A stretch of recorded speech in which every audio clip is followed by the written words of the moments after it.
Welcome back to the Mental Dietitian Podcast. I'm your host, Aaron Lynch-Potter, and I have a very special guest today. I don't know why I didn't have him on before. This man was my manager when I first arrived here in Canada. He was my manager when I first started my personal training journey. He had a massive impact on my life, and to this day, he is the best manager that I've ever had at any job. And everywhere he goes, he wins. It doesn't matter where he goes. He just creates a culture of winning. He creates a culture that feels like a family.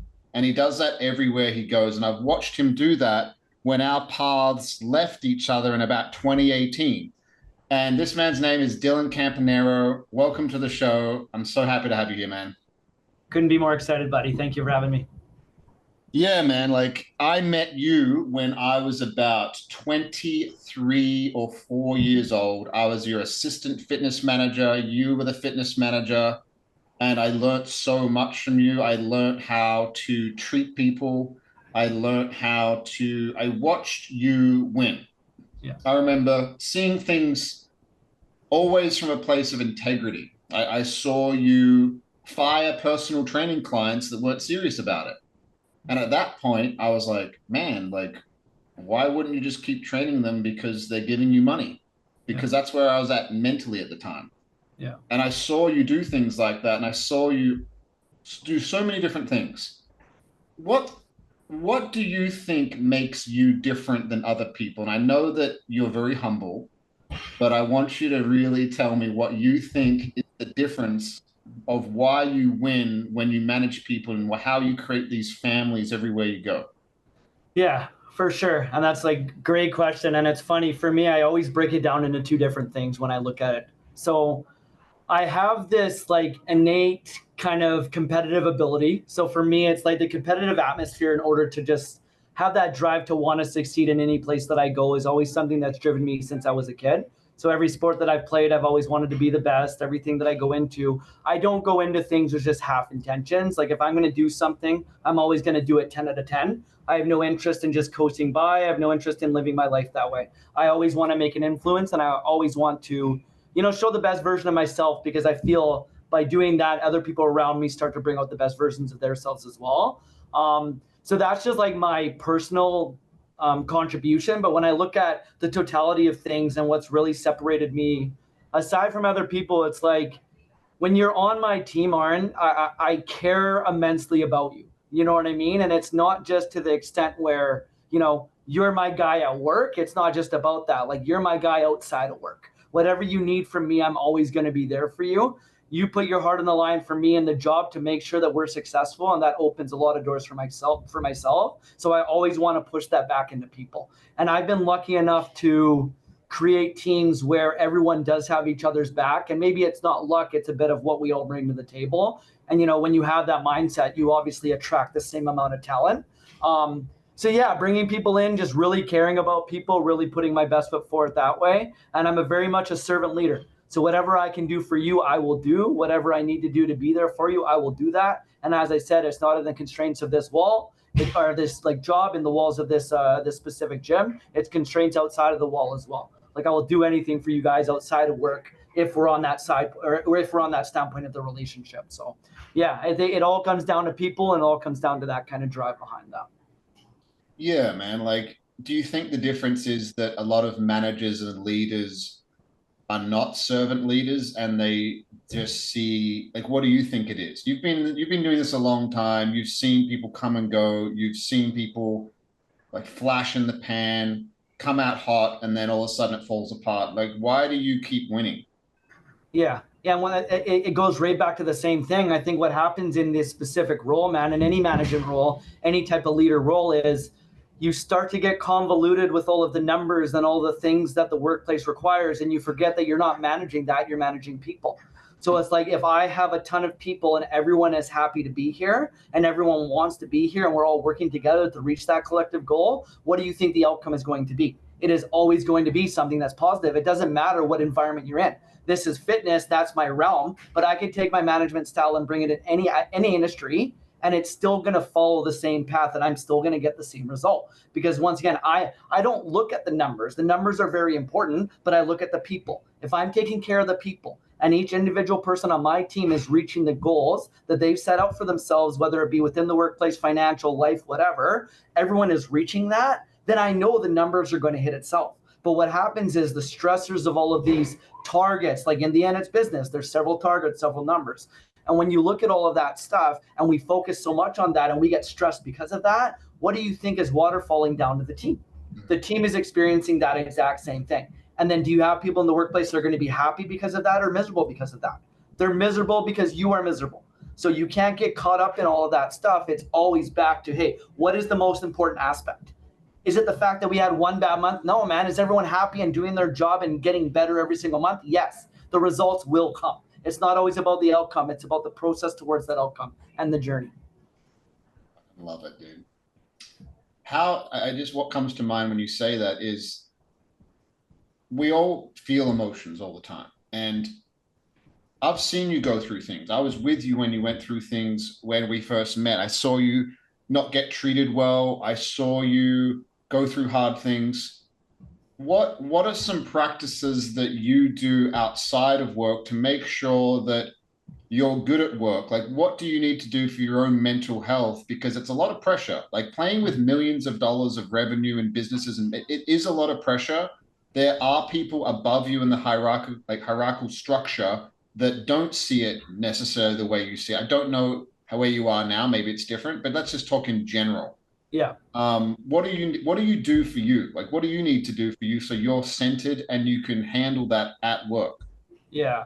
And I think like it's funny, and it's obviously going to be like ironic just because I work in the fitness industry, but the big thing for me is how am I taking care of myself and how am I filling up my own cup? Because I got to come first. So for me, and it's the same as yourself, it's like exercise. I cannot start my workday unless I exercise first. So every single morning I am coming in early, despite having 2 kids, despite having family at home. It's like I have to be the best version of myself. Because if I'm not, then once again, that's very infectious. Negativity is infectious, but you know what's even more infectious is positivity. So if I can do that every single day and bring the best version of myself, by default, I'm going to make the people around me better.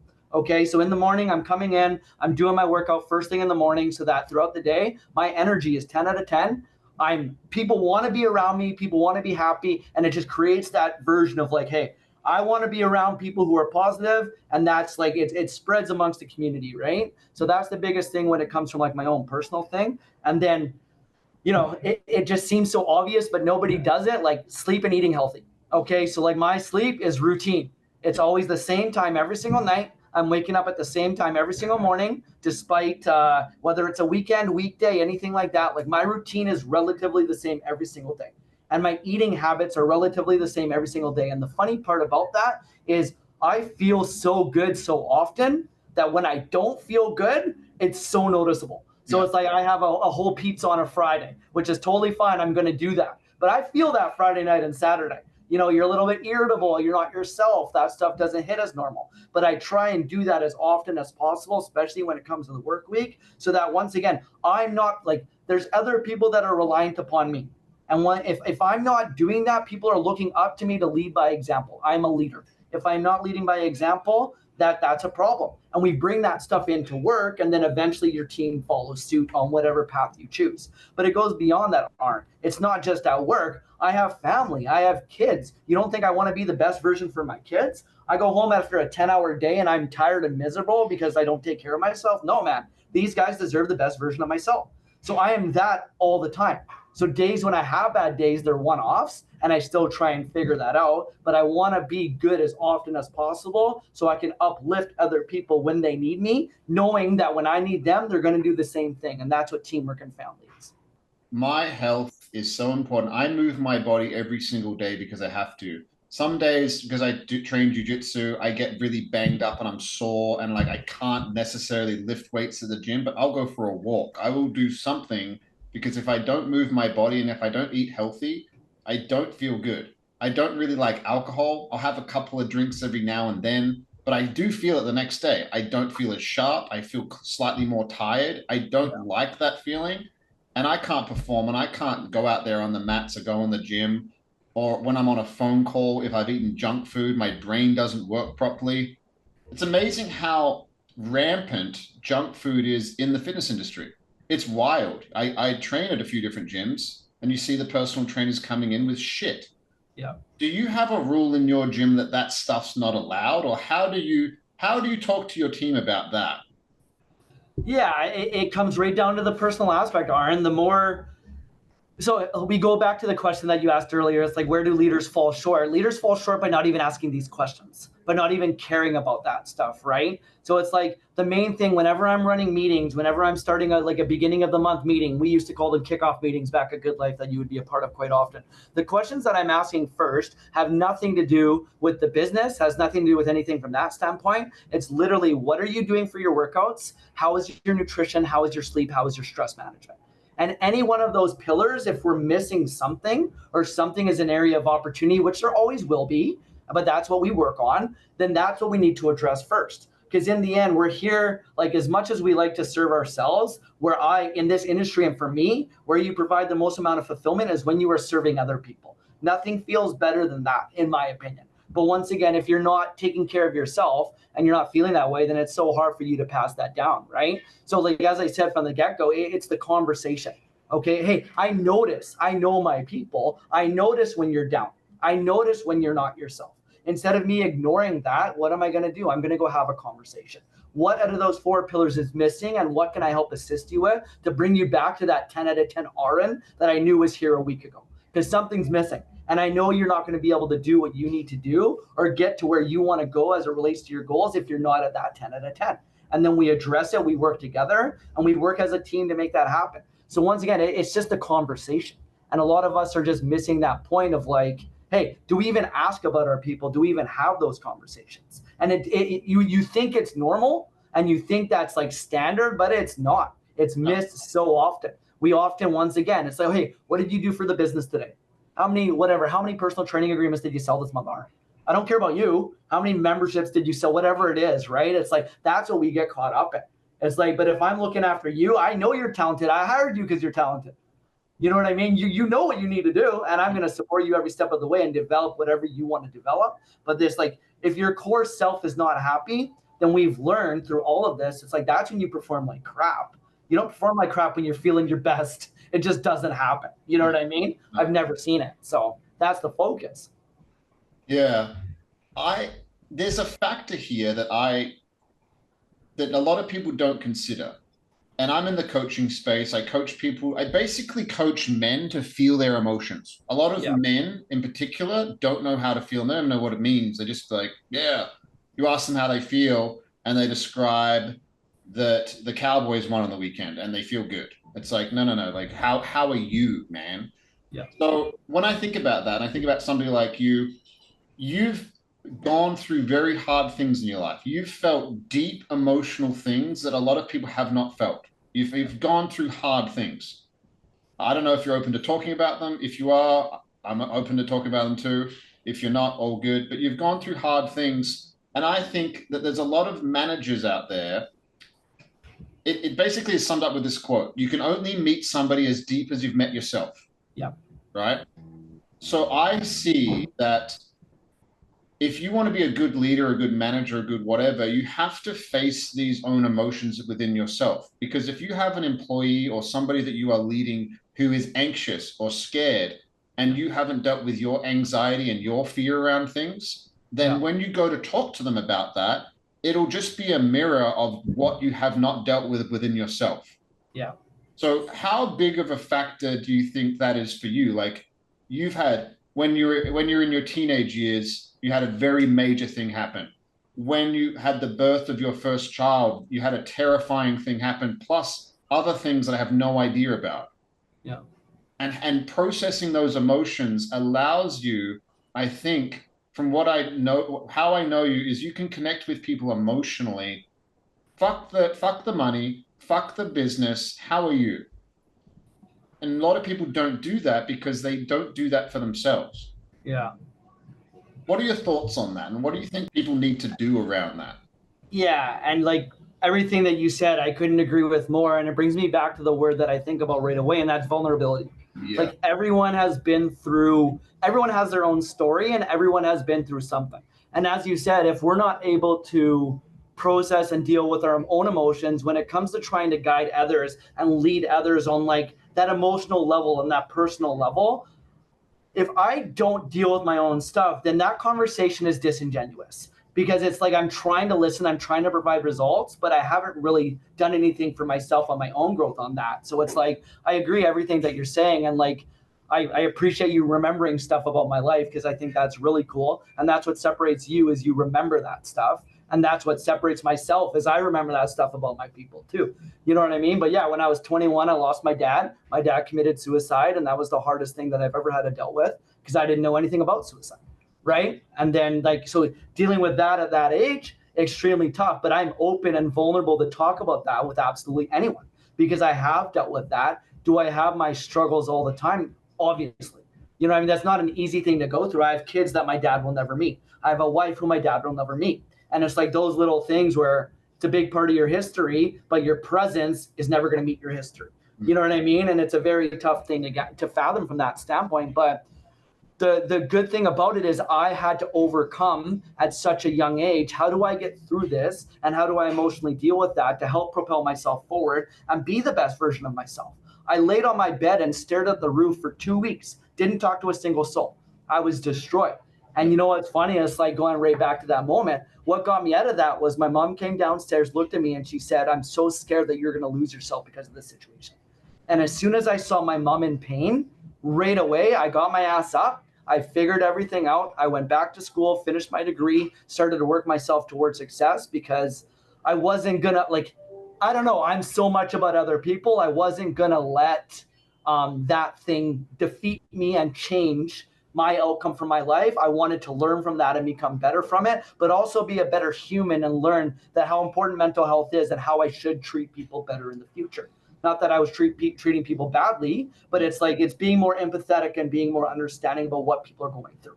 But that allowed me to be in that moment and be like, okay, what am I going through? Let me get through that. And I've done that. But now it allows me to listen to other people who have similar struggles, because that's a big struggle. Not a lot of people go through that, right? But having that similar struggle and being able to like relate to people and just say, hey, I've been through something like that.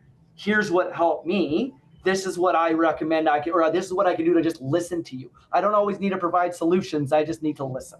Yeah. Right? It's not always about a solution. I'm not the answer guy. I want to listen to you. And if I can provide anything that's going to help you in that situation, that is exactly what I'm here for. But we bring it back to that big V word at the beginning is vulnerability.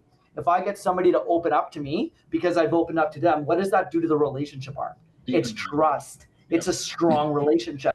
Do you think that person is going to bring their best to the table because of that relationship? And that's what happens. That's why these teams are so successful, because we have that with each other.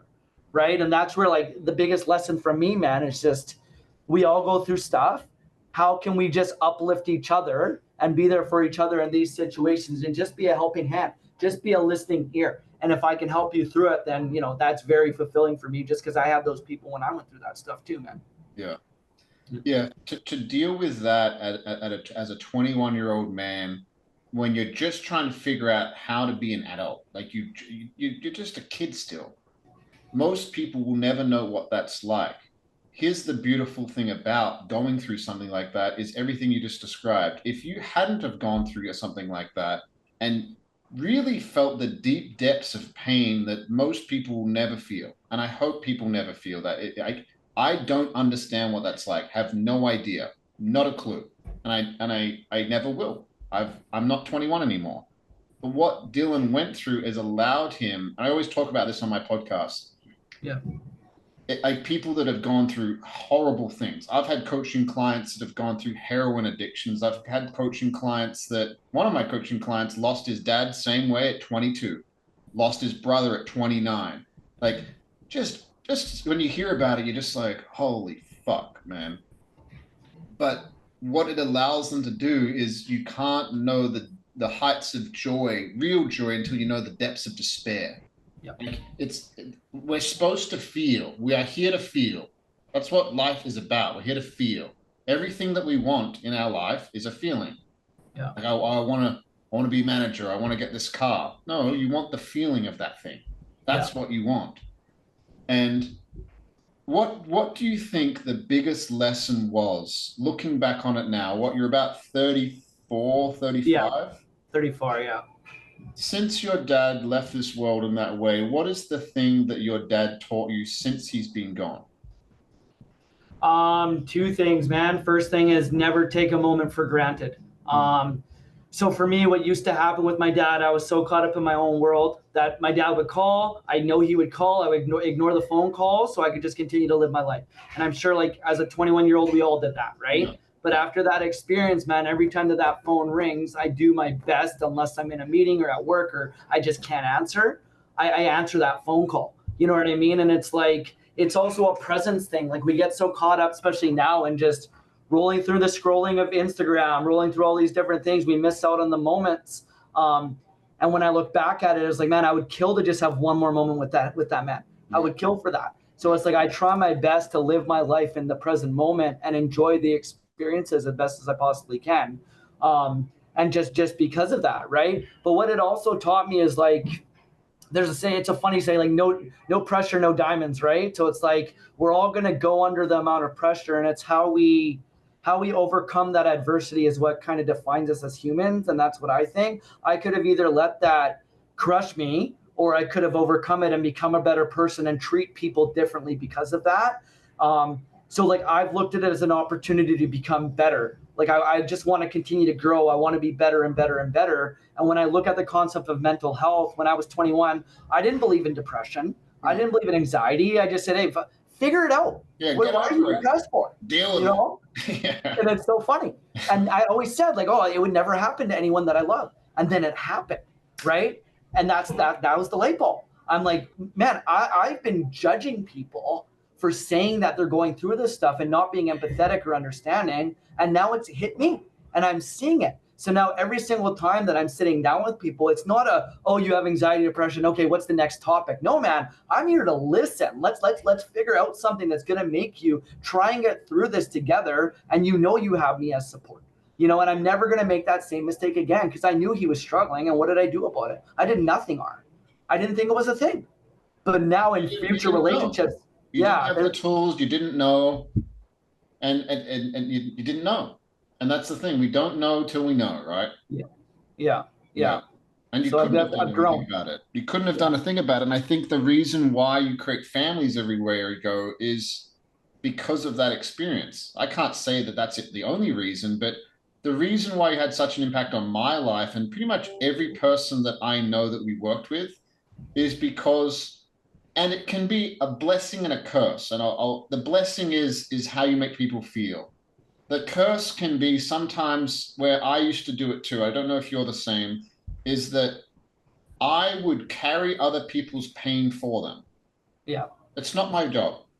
That's your pain. That's yours. I love you. I care about you, but I have to have boundaries around this. I don't want to wake up at 2 a.m. in the morning thinking about your problems. That's what I did for fucking years. I would take on other people's pain, and all I'm really doing, it's kind of like I've got a backpack full of my stuff with little rocks in it, and you've got your own backpack, and we just do Control-C, and I copy your stuff and I put it in my backpack, but I'm not taking it out of your backpack. Yeah. We just copied it. It's still in your backpack. You still feel the pain, but now I am thinking about imagining what your pain is like. Have you ever done that by coming from such a caring place and really deeply caring about people, but making sure you have boundaries so you don't suffer, because you can't pour from an empty cup? What's your journey around that? Yeah, I mean, that big work in progress, buddy, because everything that you just said is probably what I do too much. Yeah. So there is a situation where that balance is extremely important, and I'll find times where at the end of the day, I'll go home and I'll be like, oh my God, I'm absolutely pooped, because I have this problem of trying to fix everyone's problems. Right? Because I want to be the solutions guy. I want to help people. But what I've learned through that progression is I can only help you if you're willing to help yourself. And it was the same situation with, like, you talk about heroin, we talk about alcohol, all that type of stuff. It's like, I can't help somebody who's addicted unless they really want to make that change, because they're always going to go back into it, right? So I can't carry everyone's problems with me. And that's a problem with caring so much, is that innately you almost do that even when you don't want to. So like I'll bring things home that I'll still think about if somebody was like, that I really care about was like defeated in a moment, I wasn't able to do anything about it, and I'm carrying that with me to try and, but it's like I gotta separate. I gotta find a way to literally, hey, who's looking out for Dylan? Exactly. Dylan has to look out for Dylan. That. Who's looking out for you? Yeah. That's it, right? So yeah, that whole analogy is such a good analogy, because it is. I think with the passion and the motion and the caring, inevitably that is going to happen. But you're not wrong. It's like the boundaries behind, hey, this, like, I can help you through this. We can listen to each other, be there for each other, but I'm not going to be the one that's going to be able to solve it. You have to look deep down, put the mirror up and see, hey, how can I solve this for myself? Still knowing you have support around you that are going to look out for you in that experience, right? Yeah, and that's how I feel about that. I heard a concept about 2 or 3 years ago that blew my fucking mind, and it's the concept, and I got the concept as soon as somebody said it. And I'll say it to you, and you might even have a light bulb. This person was like, "Are you caretaking or are you caregiving?" Yeah. And I was like, "Oh." He said, "When you caretake for people, you are taking their stuff. You care for them, but it's exhausting. It doesn't feel like, it feels good in a way, but sometimes you come home, you're not your best self. Somebody told you they load, you become their emotional dumpster." Yeah. Caregiving feels good. It feels good, like, hey, I'm here for you. I'm sorry you're going through that. Sounds really hard. Let me know if you need anything. But like, I gotta set a boundary. Like, you've got kids at home, you've got Bree at home. You can't have, I don't know how big your team is, but I remember at Good Life, you had a team of what, 25, 26 people. Yeah. And they've all got their own stuff, and they've all got their own anxieties about money, relationships, getting clients, not getting clients, whatever it is. And the ripple effect of that is probably, how many clients do we have? 200? I don't know, 300? Yeah, about at this club, about 300, 350. Yeah, like, and then that ripples down to the trainers, and they, yeah. I remember having clients that were like, "Do you think I should get a divorce with my husband?" I'm like, "I'm fucking 21, dude. Like, what are you talking about? I don't know." And you come home with Bree and your 2 kids, it's a lot of, you've got to kind of keep it there, like, and just be like, "No, I'm not going to take this. I'll give you my care, but I can't take it. Not mine." Yeah, so that caretaking versus caregiving is very interesting, because a lot of people take on people's stuff, and I've struggled with it. I know that you probably struggle with it, and it's just finding those boundaries. Those boundaries are about, how can I love you and love me at the same time? Yeah. What have you done to kind of set the boundary? Like, what specifically do you do to set the boundary that helps you in those situations, or that allowed you to grow from that? Every situation is different.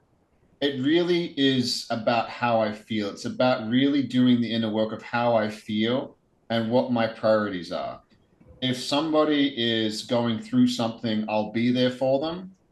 But if they are not willing to go through it themselves, they just become an asshole. An asshole is somebody that just comes to you all the time. Yeah, it makes sense, man. Yeah, it makes sense. Yeah. And it becomes this one-sided relationship where you're not actually helping the person. You're actually becoming an enabler. Yeah. You're enabling them to continue on their unhealthy behaviors of, their emotions bubble up just like you'd have a pot on a stove. And eventually it bubbles over, and they have a release, and they maybe treat somebody a certain way, or they get angry. A lot of guys get angry and cause chaos in their relationships, or they snap at work or whatever. And they have this release, and the water kind of goes down a little bit. But eventually it just keeps going up, unless they learn how to become a river, not a dam. Yeah. You don't want to become a dam. And I don't want to be around people that are dams, that have this stuff stored in them that they're not really willing to look at. And people know them. You know who they are. You have people in your life like that. And sometimes we have to be around them. Sometimes it's family, friends, coworkers, or whatever. But I'm just very mindful of those people, and I kind of keep them at a distance. And I don't. It's not that I don't love them or care about them. I just can't invest too much of my energy because my energy is very precious. It's very Yeah. important to me. I don't have kids. If I did have kids, there'd be nothing. I wouldn't let anything affect that, no matter how they are the most precious little things. I got to do my best job to try to raise them Yeah. and give them the best life I possibly can. And if I've got external forces affecting that, I'm sorry. Like, see you later. Yeah. Yeah. The priority is nothing else but that. Yeah, So, like um, you're a good guy. I've cut people out of my life, and like in the past few years, but not in an aggressive way. It would just be I'd slowly kind of I don't even need to say anything because most people know. yeah. Like if you have somebody in your life that's kind of is providing like itchy, scratchy spots, we'll call it. Yeah. Just kind of like, sometimes it's a mirror for what you have not dealt with within yourself, and that's what makes you uncomfortable about that Yeah. person. Or you just are not setting boundaries with that person. What part of you is okay with them treating you that way? What part of you does not love you enough to allow them to treat you and for you to continue that relationship with that person in your sphere of influence? Yeah. Yeah, it's Yeah. very interesting. It's learning how you feel. You have to really get in tune. Do I feel good after this, or do I not feel good? Yeah. Yeah. Well, and I think, yeah, like the intention walking away from all that stuff, and I said this at the beginning, is it's all about, for me, fulfillment. So it's like if you're doing something and at the end of the day, it's not fulfilling your needs or fulfilling what you're looking for, then it probably wasn't the right conversation or right relationship. If you're walking away feeling drained and it didn't achieve what, me as a leader, I can only really speak for myself, what I'm here to do, right? I'm here to fulfill people. I'm here to make people better. I'm here to help people be the best versions of themselves possible. And as I said, it's like that's the evoking of the personal relationships behind it. And when you do that and you follow that, like the sky's the limit, and you see so many great things happen. But like I guess I've seen a lot of the people where you have, like, no matter what you tell somebody to do, they just don't listen, or not tell somebody what to do. Well, no matter how much you try and help, and Not do when you anything. both agree that the outcome should be different, but the choices are always the same, there's really only so much you can do. And then at that point, it feels like you're beating your head against the wall. And that does happen. But for the most part, I find, yeah, like people want to be better, people want to grow. But sometimes they just need that little kick in the butt, or that person, maybe they didn't have parents that listened to them. Maybe they didn't have people that provided support. I don't know. I'm lucky enough to have that throughout my life. A lot of people aren't, man. I Like know. 95% of people aren't. And that inspires me to be a better father, to be honest. But like learning that all about these young people, or people that are growing up and going, and seeing where, like, hey, maybe you just never were supported, and look what happens when you are. This is where you're hitting now. And that's what provides me joy. It's like, holy, we've gotten you to a spot that you didn't even realize was possible, because you just had that little ounce of support that's helped you grow into the best version of yourself. And it's funny to me, Matt, because once again, we all go through different experiences with the way we were raised and the groups that we've grown up with, right? Yeah, yeah. It's not our fault how we were raised, but it is our responsibility as adults. If you don't feel connected, if you don't feel your emotions, if you don't give a fuck, if you don't care, Yeah. if you just feel lost. Another thing is like if you're a leader or if you're a manager of people, you're not people's therapist. And that's a fine line. Like what you described, Yeah. like sometimes like have you given recommendations be like listen, like I can't help you, I love you, but I'm not a professional here, like you got some heavy stuff that I'm not qualified to talk about. Why don't you go talk to that? Have you made recommendations? I'm sure you have. Quite often, yeah, Yeah, quite yeah. often. But I think, like as you said, there's a fine line. I think there's also a fine line with that, because like I also don't want people to think that I'm just shooing them off to the next thing because I don't want to hear about their shit, right? Because I also think if I've invested whatever months, years into that relationship, I still want you to know that I'm there for you and I'm here to care about you. I'm not always going to have all the answers, and that's why we have professionals. And I think if it comes to a point where we've given you advice, you agree that that advice is the right choice for you to do, but you can't execute that advice. There's something deeper within that needs to be figured out that I can't get out of you. I can't figure that out for you. Now it becomes a thing that you need to do for yourself. And there's ways for you to talk it through and talking points that professionals will know how to help you come to that conclusion or help you execute, because we already know the conclusion, but help you execute that conclusion is what's going to help you really grow in that situation. And that does happen quite often, man, because in the end, like we as humans know what the right thing to do is. We always know what the right thing to do is, but actually executing the right thing is two different things. Right? We all know what to do, like drink water, eat healthy. If knowledge was everything, we'd all be billionaires with six-pack abs. Yeah. All of us. We'd all have hundreds of thousands of dollars put away because we'd save our money. But donuts, but fast food, but Instagram. It's because we're actually emotional. No matter how logical we think we are, we're not. We're not logical. We're not. We're emotional. We're emotional. The limbic brain makes decisions 80,000 times faster than the logical prefrontal cortex. 80,000 times faster. And that's why I think it's funny when people are like, well, I'm pretty logical. I'm like, well, why are you overweight then if you're so logical? Because if you were dead logical, you'd be like, well, I'm going to die young and I don't want to do that. So I'm logically going to be healthy. Yeah. A lot of people think emotionally and they wrap logic around it. And then they present it like a little pass and be like, look, I'm being logical. It's like, no, you're full of shit, actually. Yeah, you're justifying the negative actions. It's a justification, I did that for years. I've done that so much to myself. I can close and sell myself on anything. Yeah. I can just do how that. You word it. Yeah, well, and I've seen you close a lot of things, so I know that that's true for sure.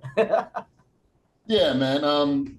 It really is about knowing yourself and doing the best you possibly can. And if you do feel stuck, admitting that you are stuck, and it's okay to not be okay. That's the biggest thing here. Like your father's generation, all the generations before us, man, a lot of, especially the men, it was not okay to not be okay. People start drinking, people go silent. And now we even these conversations, I have people listening to this in the Philippines. I have people listening to this in Florida. I have people that are listening to this that I don't even know they listen to it. And our message, like this message is so powerful, especially between two men who have been through things on our own individual journey, and talking about these things is so powerful. What is the thing that you struggle with most? Man, yeah. I think like you bringing up the whole brain and how it reacts so differently, like between logic and emotion. I think that's something that I deal with quite often, in the extent where I'm so passionate and am very emotional. And I think that's what makes me good at my job. But reactionary things where something does rub me the wrong way, like instead of being able to take a step back, spend 10 minutes thinking about it, and then having a conversation has been really tough for me. And this is where it affects me at home and at work. I've gotten way better at work, but I think at the end of the day, like you only have so much in your glass. And at the end of the day, you are at your last little wit's end, something happens and you don't react the same way that you would want to if you were thinking fully rationally, right? So I think it's allowed me to work on becoming a better parent and a better husband in that extent. Because if there's something that happens, instead of me going right to being mad about it, how do I slow myself down and have a conversation and logically talk to one of my children, knowing that they're still growing up, knowing that they're going through all these things, and being like, okay, how could we handle that differently? Asking more questions to get them to come to the conclusion, instead of me just being at my wit's end and be like, no, go do this. Like, I'm not happy about this, and acting in an angry way, right? And it's the same thing in any relationship fight that I have with Brie. We get in an argument, instead of me slowing down and actually listening to how she feels, I'm so busy thinking about a response on what to say, I'm not really listening. No. And then I'm doing nobody no good. No. You know what I mean? So it's like, it's that ability to be better at taking a step back and being like, okay, how do I collect myself? How do I calm that emotional aspect down? And then how do I respond rationally so the conclusion is what we both want it to be? How do you usually do that? Do you take a time away? Do you focus on your breathing? Like, what do you do personally? You get triggered. We all get triggered. I get triggered all Yeah. the time. Shit, Yeah. somebody says something fucking stupid to me, and I'm like, Yeah. how do you do it? Yeah. So now, like, the breathing doesn't work for me because I get so in my head that that's not going to work. I need to take a step away. And there's a great example of this because this is what Bree and I talk about. We were in the car the other day and we started to get in an argument. And I literally just told her, it's like, Bree, I'm not going to react right now. I need time. Just give me time. We will talk about this and we will resolve it. I just need 10 minutes of time. And this was on our way to our kids' soccer practice. So it also helped to not have an argument in front of the kids. Yep. So then we get to the soccer practice. I'm with Rylan. She's with Lou. I had an hour to calm down, collect myself. At the end of the practice, we're both giving each other a kiss and saying, hey, like, I get where you're coming from. We're back on the same page. Right. But that's new, Aaron. That's not old. Right. This is not like I've mastered this topic. I No. still suck. Yeah, so do I. I suck Yeah. Yeah. But I think that comes with, like, and this is, once again, we go back to justification. I'm not trying to justify the behavior, but where this comes from is we're very deep rooted emotional people and we have a high level of love. So when you have a high level of love, if those things in relationships didn't bother me, then I just don't care. When I don't care, that's when you worry, you know? That's disrespecting yourself too. When people are like, oh, we never argue, I'm like, that you are building a dam inside of you. You're building a dam within your relationship. You're building a dam of resentment. Lexi does things. I've been with Lexi for almost 10 years. Yeah. I annoy her all the time. I do stupid stuff all the time. She annoys me quite often. It doesn't affect the foundation of love I have for her. It doesn't. But it's just like, I need to make sure that I'm not building up this resentment because I did. For 6 years, I was a people pleaser. I would be like, Yeah. it's okay, it's all right. And then I would get frustrated. And I would try, I was nice, I was not kind. Yeah. The difference between being nice, I think people that are nice all the time are rooted in fear. Because if you have to be nice to people all the time, you are constantly monitoring how everybody's reacting around you and constantly choosing and not loving yourself. You are disrespecting yourself by making sure that you don't rock the boat. Yeah. Nobody's upset with you. I just got to be nice.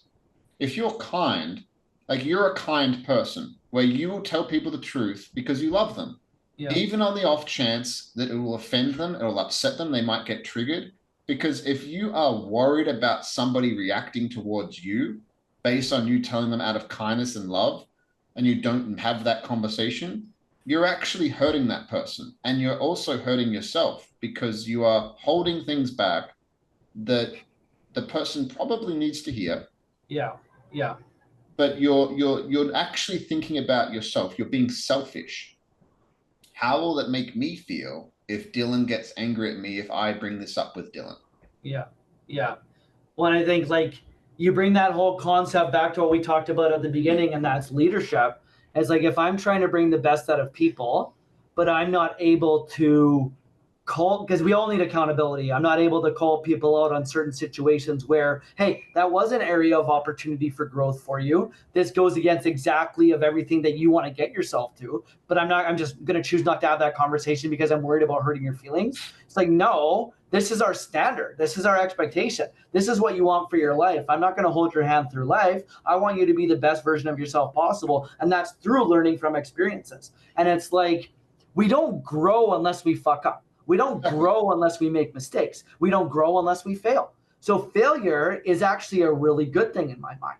We need to do that. So if I'm holding you accountable to failure, it's not because I'm trying to be an asshole. It's because at the end of the day, if we can get you better because of this failure, how much more are you going to grow from that situation, and how much better of a person are you going to be because of that situation? But I can avoid that conversation all the time because it's awkward. Oh, I'm not comfortable doing it, blah, blah, blah. But who am I really doing a disservice to? The people that I claim I care about? No, man. Do you really care then? And you may, but not to the level of extent where you're just trying to grow people to what they can be. Because we all need that, man. And I'm doing you a disservice if I don't have those conversations. Yeah, and that's a big problem. Is your fear greater than your love? Because we only make, I had Jim Carrey say this. He said, most of us make decisions from love or fear. And making decisions out of love can be fucking terrifying. Yeah. It can be very scary. But like you said, if you choose not to have a conversation with somebody because you're scared, especially in a relationship with your romantic partner, Yeah. oh, what if I lose this person? What if this person doesn't want to be with me anymore? If I tell them this thing that I'm hiding within me, it's like, well, you're actually not allowing them to love you because you're hiding. Yeah. And why do you feel like you need to hide? Do you not think that part of you is worth loving? That's a whole nother fucking conversation. That's a Yeah. really big one that a lot of people I've discovered are very shame-based. They hide. They hide things about themselves. And that's why you talked about the big V word, vulnerability.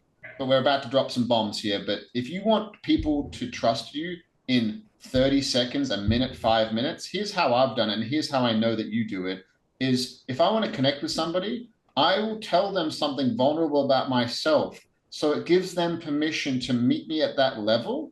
And it also gives them the opportunity to potentially hurt me. Yeah.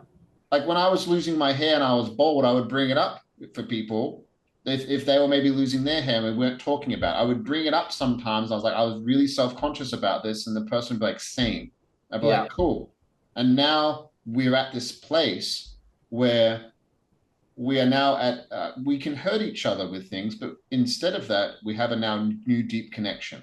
So Yeah. I would say if you want to connect with people, be vulnerable, be real, and if somebody can't meet you there, it's probably not somebody that you want to be around anyway. Yeah. Well, that's exactly it. And I think also like the thing that you mentioned in regards to sometimes people won't say it till you say it first. Yeah, So exactly. it's like not everyone is there, right? But what opens up that door to connection is hey, as you said, this is what's happening to me, and then the person go, hey, you know what? That's how I feel too. Right away, the door is open. There's a communication line. There's a relationship built, right?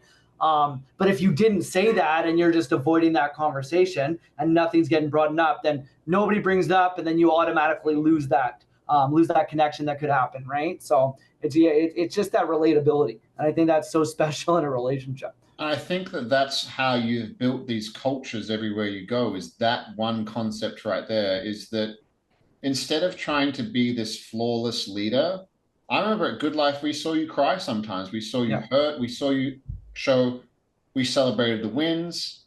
I remember when you got fired from there, everybody was like, what the fuck is going on? Like, yeah, why, what the fuck is going on? Because it didn't make yeah, any sense. It didn't make sense, but I don't really know what happened. But we saw you go through things yeah, and we saw you deal with things, and we saw the wins, we saw the ups and the downs. And there's a lot of leaders out there that won't show that side of themselves. They will just be, I've got to be the leader, I've got to be perfect all the fucking time. It's yeah, like, well, you're actually not being authentic, number one. People don't want to follow somebody that's not a real person. They don't want to follow yeah, a robot. yeah, You're not being real. You're not being vulnerable. yeah, You're an actor.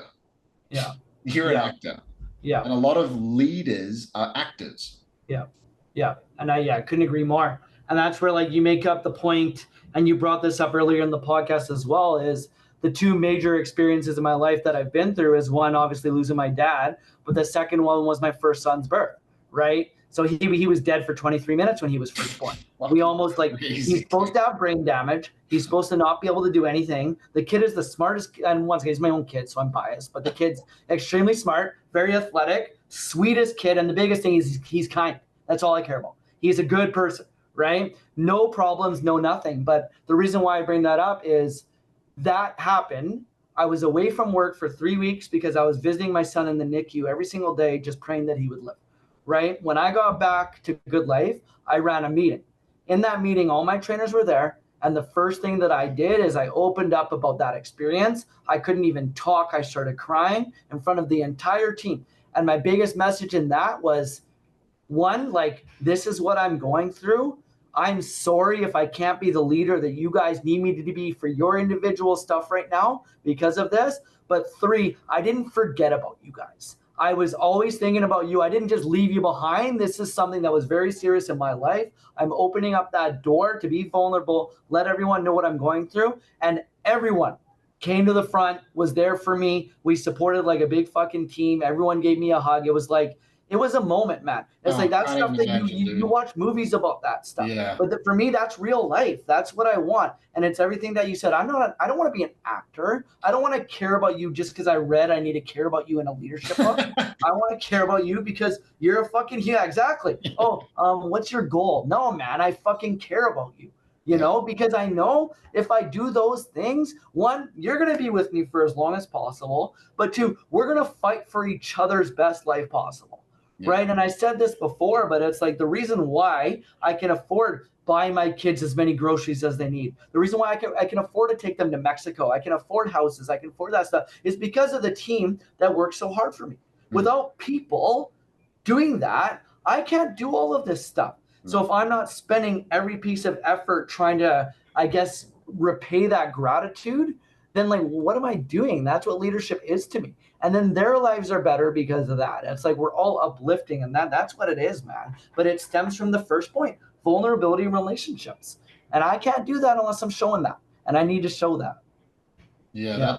That image you painted of you just getting up there and just being like, here I am. Here is Dylan Campanaro. This is me. This is what I've been going through.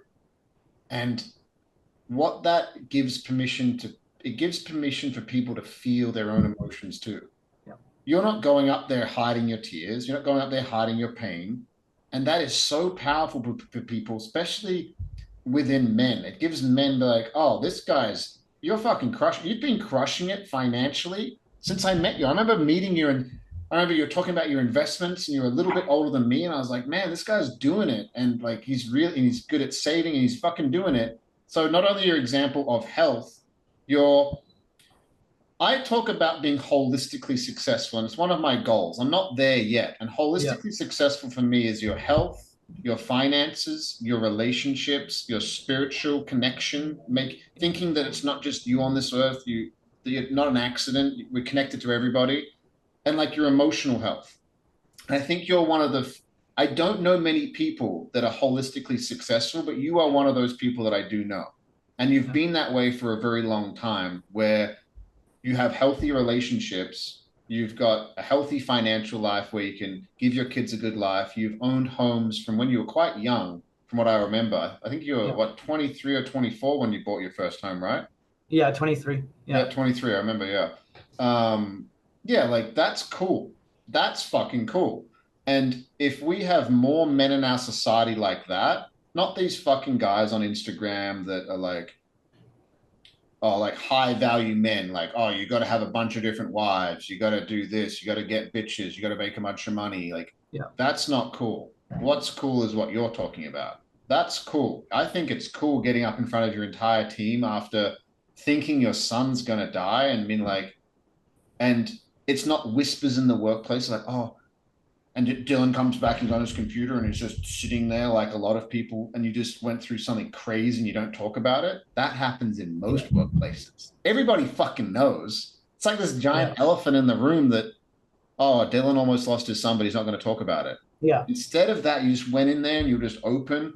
That's why I had tears in my eyes. I was like, that is strength. There's a lot of people that, I have a saying that I say to my clients, especially if they're men, they're kind of tough guys. And I'm like, a real man, a strong man, doesn't hide from anything, including his own emotions. Yeah.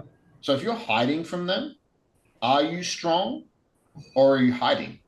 Yeah. Because I think what you displayed is real strength. That's scary for some people, but it requires strength. And instead of being rejected, I imagine a big hugging circle of just fucking love. Yeah. And that's exactly what it was, word for word. Yeah. But that's the thing. And like, it comes back to, I would do the exact same thing for every single person in that room. You know what I mean? And that's like where it comes from. You could go into a room where you don't have those relationships and it maybe wouldn't be received the same way. I was lucky enough to just have people who, once again, we all knew that we were there for each other. Like, that was a family, man. And then everywhere that I go, I try and instill that. And it's like, people make a lot of jokes about the whole family and the workplace situation, because the reason why it's joked is because it's so disingenuous so much of the time. But when it's such genuine, bullshit. It's like marketing corporate bullshit. We're a family here. No, the fuck we're not. No, we're not. You don't. You don't even know my kids' names. What do you mean you're family? But it's like that. That's the difference, man. But that's common. But what I'm saying is, like, we talked, and once again, it goes right back to what we talked about: execution versus the ideology of it. The ideology is like, yeah, we should all be family. We should all be close. We should all know about our people. Yeah, that is so obvious. But the execution and the steps to take place to actually develop that's not easy. No. And remembering stuff, remembering about my father, remembering about my son in that meeting. Those are things that you remember. There's probably people at the meeting that don't remember that, right? But that's what separates certain people, is that level of care and that level of listening to something that's really important to somebody. And like, we remember those moments. Those are imprinted in my mind, those moments, and I'm not going to forget about that. And there's moments that apply to other people that I'm not going to forget about either, because that's imprinted into my mind, and I will bring it up. You know what I mean? It's like I want to remember that stuff because it was so important, just like that moment was important to me. Yeah. And that's huge. Yeah. Yeah. Here's what's crazy is that every memory we have that we can remember is burnt into our amygdala, our brain, because of a heightened emotion. Every single one. You do not have a memory that you can think of that is important to you unless there's emotion attached to it. Yeah. And that's what trauma is. People don't understand what trauma is. Trauma is there was an emotion that you probably couldn't handle at the time, and it's burnt into your nervous system. It's burnt in there. And it can affect people in different ways. Sometimes it affects people in fantastic ways. People that's a real buzzword right now, like trauma, trauma, trauma, trauma. My trauma allowed me to become a fucking fantastic communicator because I was so scared of everybody because I was a people pleaser. So I picked my words very carefully and I got really good at communicating. And now I have a podcast. And now I'm in sales and now I can build a great life because of my trauma. So, and like you said, with your dad, with your son, with other things that have happened in your life, are you going to alchemize it? Are you going to turn the lead into gold, or are you going to use it as a story of why you can't win in life? Yeah. And some people have a real hard time with that. And it's just like, well, I went through something horrible. It's like, okay. Yeah. What are you going to, you can talk about why until the cows come home. Why? But life, if you really want to change your life, you have to start asking the what and the how questions, the execution questions. Yes, that was horrible. How are you going to move forward? What are we going to do? What are you going to do? What do we do from now? And if we're not asking the how or the what questions, if we're constantly looking in the past, asking why, that's not a very nice place to be. Yeah. And that's what you've always been really good at is like, oh, I'm struggling, Dylan. I'm not getting any sales. Okay. What are you going to do about it? How can I help you? As the leader, how can I help you? And that gives people the opportunity to, maybe for the first time in their life, like you said about the parents before, it gives people the first time potentially in their entire life to tell somebody what they need.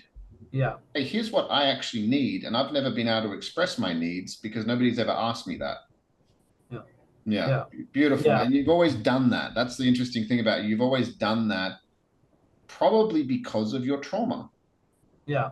Yeah. Well, I also think it opens up the door for people to also come up with the conclusions on their own. Yeah. So it's one thing where we really struggle, and I used to struggle with this with my kids, well, mostly Lewis, but now that I have a second, I've been a lot better. But it's like you always want to tell them the right thing to do the thing for them, all that type of stuff. But I'm just handicapping these kids from growing into their own individual. So what questions can I ask you to come up to the conclusion on your own? Because you're way more likely to implement the idea if it is your own as well. And it's a great solution and it ends up working. And how much more fulfilling is it? And how much more motivated are you when it's your own idea? And how exciting is that conclusion once you actually execute on that conclusion? And it's really fun to watch. And it's funny when you were mentioning the word and talking about trauma a little bit, it's like you can look at it two ways. You can look at it negative connotation, like most of us do look at it, or maybe a positive connotation as something, hey, this is something that I've went through, but this is what's helped me develop into the person that I am, and I am greater because of that specific scenario. So it comes right back to overcoming adversity and just not letting things defeat you. And obviously we are going to get defeated at moments, and it's okay for that. but how are we going to bounce back? I don't care how long it takes you, but how are we going to bounce back, and how are we going to get back to the stronger versions of ourselves because of that specific scenario? Yeah. Yeah.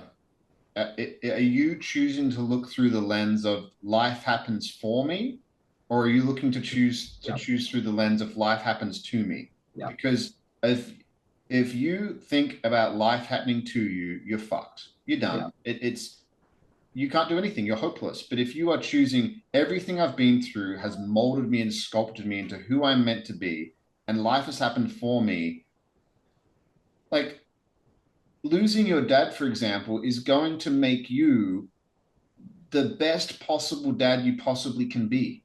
Yeah. Because the pain you felt, you would never want to give that to your sons. Yeah. So what does that do in you? You're going to be present. You're going to do the best you possibly can. Like that, as horrible a thing that to go through, your sons are better off for that because of the man that you are, which is so fucking beautiful when you really sit back and think about it. You're like, whoa, that's cool.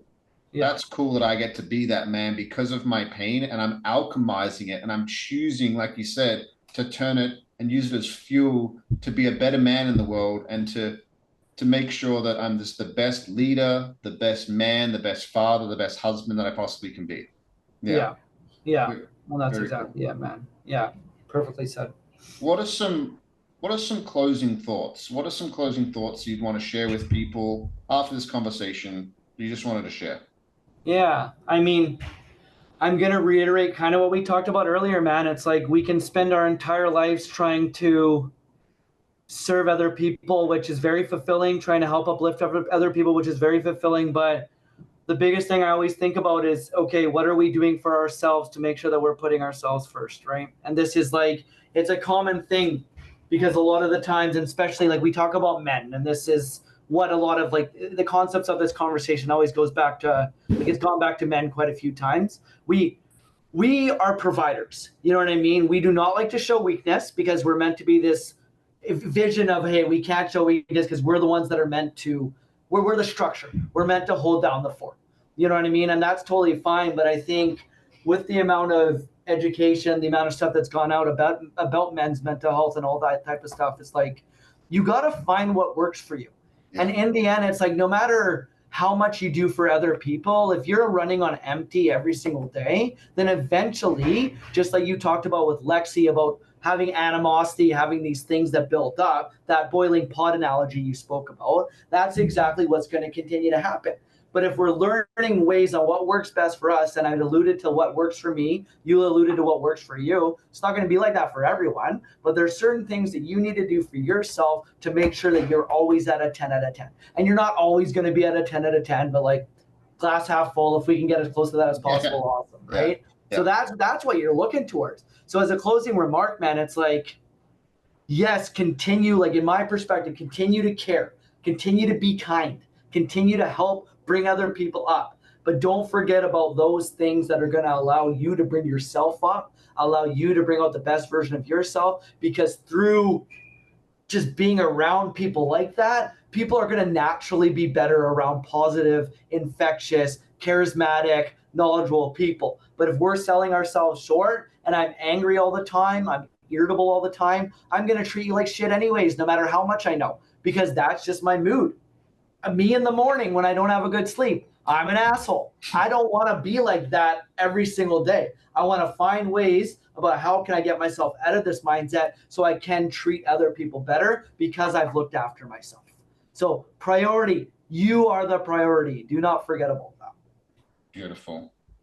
Well, what I love about you is that I usually ask people, oh, where can somebody follow you on Instagram? Because I have people that Instagram.